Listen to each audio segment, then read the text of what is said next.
사람마다 저마다 화법, 그러니까 말투라는 게 있습니다. 화법이라는 것은 말하는 사람과 듣는 사람 사이에 의사소통을 원활하게 하기 위해서 사용되는 어떤 말하기 방법이라고 할 수 있겠습니다.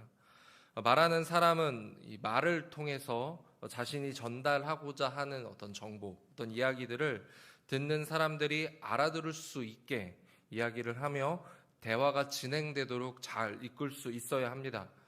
성경은 우리에게 하나님을 소개할 때 하나님은 우리에게 말씀하시는 분으로 소개합니다. 하나님은 성경이 쓰여지기 전에는 사람들과 직접적으로 소통을 하셨지만 성경이 쓰여진 이후에는 기록된 말씀을 통해서 우리와 소통을 하십니다. 주일에 담임 목사님 설교를 통해서도 배웠지만 하나님과의 친밀함은 결국 이 하나님과의 대화, 하나님이 하시는 말씀을 우리가 듣고 또 하나님의 그 말씀을 깊이 묵상하는 것, 그러면서 하나님과의 친밀함을 우리가 이어가야 되는데 그게 바로 성경을 읽는 것이다 라고 우리가 그렇게 배웠습니다. 오늘 본문은 예수님이 하시는 그 말씀을 우리에게 소개하고 있습니다. 예수님이 사용하시는 화법은 크게 두 가지가 있는데요. 한 가지가 직설법입니다. 직설이라고 이야기를 하면 말 그대로 있는 그대로 돌직구를 날리는 것이죠. 예수님은 굉장히 솔직하고 자신에게 있는 것을 숨기지 아니하셨습니다. 일상적이고 또 들으면 바로 알아들을 수 있는 간단하고 명료한 말투를 사용하시면서 많은 사람들에게 다가가셨습니다. 만약 예수님의 말씀이 이해하기가 어렵고 여러 가지 해석이 필요하고 풀이가 필요했다면 예수님에 대한 어떤 신비감은 들 수 있겠지만 많은 무리가 또 배우지 못했던 많은 무리들이 예수님을 따르지는 못했을 것입니다. 더불어서 예수님이 사람들을 가르치실 때 사용했던 화법은 비유법이라고 할 수 있겠습니다. 비유라는 것은 예수님이 전달하고 싶은 그 가르침을 그와 비슷한 다른 사물과 현상에 빗대어서 표현하는 방법입니다. 예를 들면 이렇다는 거죠. 우리 자매님들은 제가 이렇게 새벽부터 예쁘시다라고 하면 안 믿으실 테니까 자매님 하니까 또 생소하시죠. 네, 우리 권사님, 집사님들 예쁘다고 하면 안 믿으실 테니까 이렇게 이야기를 하는 거죠. 제가 새벽에 왔더니 꽃밭에 온 것 같습니다. 네, 또 얼굴에 화색이 또 도시는 좋은 교회입니다. 네, 이러면 이게 괜히 멋쩍어지지도 않고 기분이 좋단 말이죠. 직접적으로 말은 하지 않지만 그 말에 담긴 의미를 통해서 자신이 하고자 하는 말을 전달하는 게 바로 비유법입니다. 또 비유가 주는 가르침을 떠올릴 때마다 이 가슴에 어떤 깊은 여운이 남게 되는데 이게 비유가 가진 어떤 힘이라 할 수 있겠습니다. 반면에 이 비유법은 사람마다 다르게 이해될 수가 있고 또 이로 인해서 오해가 발생할 수도 있는 문제점이 좀 있습니다. 어떤 사람에겐 예수님의 비유를 듣고 도전을 받아서 삶의 변화를 가져올 수 있겠지만 어떤 사람에겐 예수님의 비유는 은근히 돌려서 자신을 욕하는 것처럼 받아들이게 될 수 있다는 거예요. 그래서 감정이 상할 수 있게 됩니다. 이 비유라는 것은 양날의 검처럼 어떤 이들에겐 유익을 주기도 하지만 어떤 이들에게는 굉장히 모욕을 주는 것 같은 그런 느낌을 줍니다. 예전에 제가 교회에서 훈련을 받을 때 지도하시던 우리 선생님께서 하셨던 말씀이 좀 기억이 납니다. 그분은 늘 신앙의 모범이 되려고 애쓰셨던 분이셨고 굉장히 또 존경받을 만한 분이셨습니다. 또 그분은 굉장히 솔직하셨고 직설적으로 대화를 하시는 분이신데 때로는 훈련생들이 잘못된 행동을 하거나 그런 태도를 보일 때 바로바로 이렇게 지적을 하시고 좀 강하게 이야기를 하실 때가 있었습니다. 그럴 때 이제 어떤 훈련생은 자신이 선생님께서 하신 그 말씀을 듣고 나서 상처받았습니다. 선생님 말씀에 저 상처받았어요 라고 이렇게 말한 적이 있어요. 그랬더니 선생님께서 하시는 말씀이 상처는 선택이다. 이 말이 참 인상 깊었습니다. 물론 가르치는 자로서 훈련생의 잘못을 바로 잡아야 하기 때문에 하신 말씀이란 건 잘 알지만 그걸 대놓고 너무 뭐라 하는 거는 좀 아니지 않나.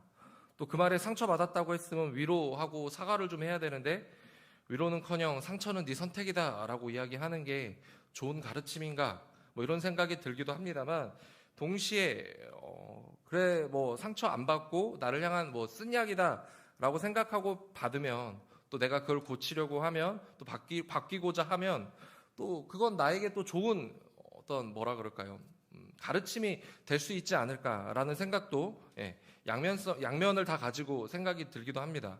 오늘 비유가 이렇다라는 거죠. 우리는 너무 잘 아는 내용입니다. 씨 뿌리는 자, 씨 뿌리는 비유. 이 농부가 씨를 뿌리러 나갑니다. 뿌려진 씨앗이 모두가 좋은 땅에 심어지면 좋겠지만 어떤 씨앗은 길가에 심기고 어떤 씨앗은 돌밭에, 어떤 씨앗은 가시밭에 떨어지기도 합니다. 또 길가에 뿌려진 씨앗은 어떻게 됩니까? 새가 와서 먹어버리고 돌밭에 뿌려진 씨앗은 뿌리를 깊이 못 내려서 금세 말라버립니다. 또 가시밭에 뿌려진 씨앗은 가시가 그 양분을 다 빼앗아가 죽게 됩니다. 그러면서 좋은 땅에 뿌려진 씨앗은 어떻게 됩니까? 무성하여서 30배, 60배, 100배의 결실까지 맺게 됩니다. 여기서 씨앗이라는 것은 말씀입니다. 하나님이 주신 그 말씀인데 이 씨앗은 어떤 땅에 떨어지냐에 따라 그 씨앗의 운명이 완전히 달라지게 됩니다.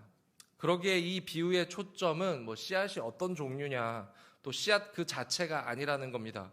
오히려 그 씨앗이 떨어진 땅의 종류, 즉 말씀을 듣는 사람의 마음밭이라고 이야기할 수 있겠습니다.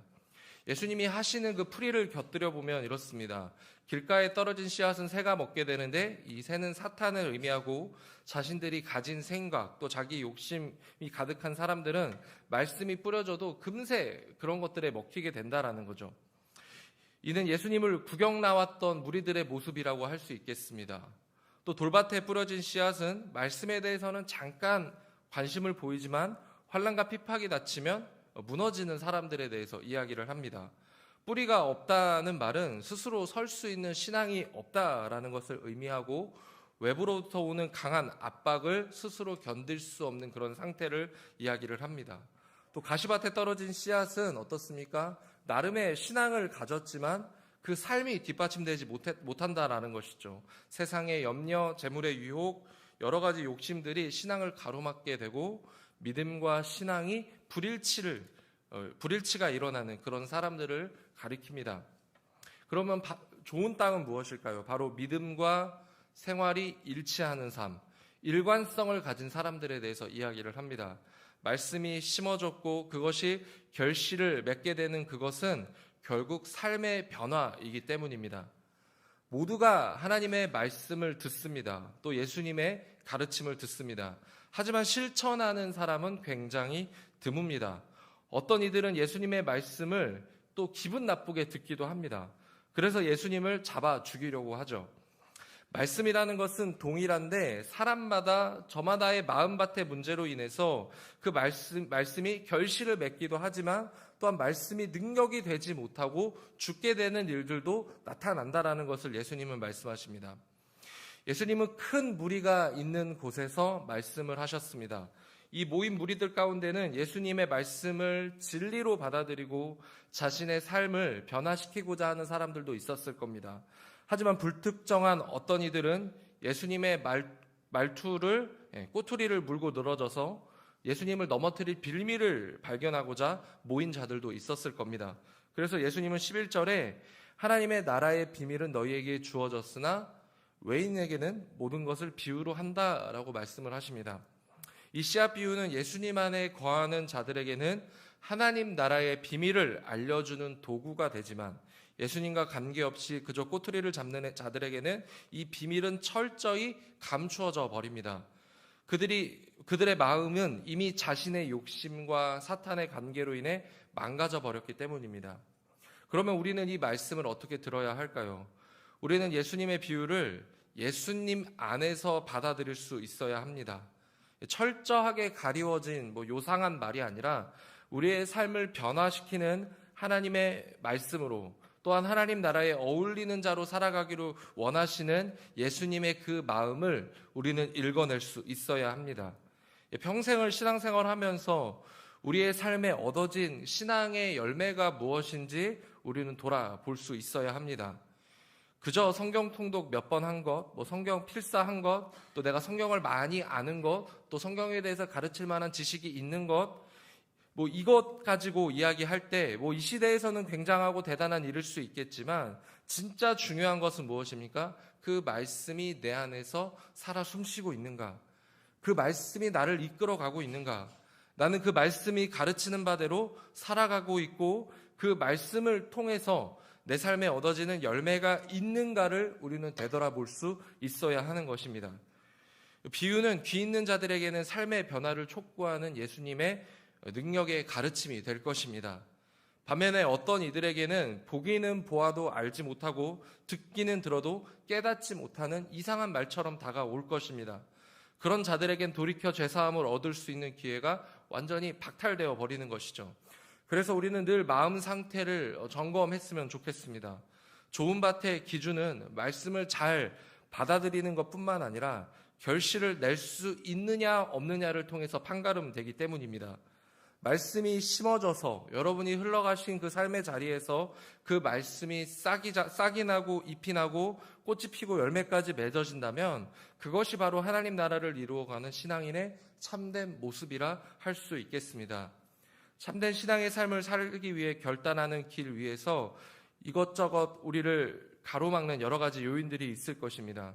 오늘 우리의 하루는 이 방해물로부터 벗어나기 위해 사투하는 고된 하루가 될지도 모릅니다. 하지만 하나님의 말씀을 붙들고 살아가려고 애쓰는 우리를 하나님은 외면하지 않을 것이고 또 오늘 또 그 말씀이 잘 심겨져서 열매 맺을 수 있도록 우리 가운데 우리를 도우시며 좋은 것들로 함께하여 주실 것입니다. 비유의 말씀에 감추어져서 듣지 못하는 자들이 아니라 그 비유를 통해서 하나님의 나라가 무엇인지를 깨우치시며 또 삶의 변화를 이끌어내시는 그런 오늘의 삶이 되시기를 예수님의 이름으로 축복합니다. 기도하겠습니다.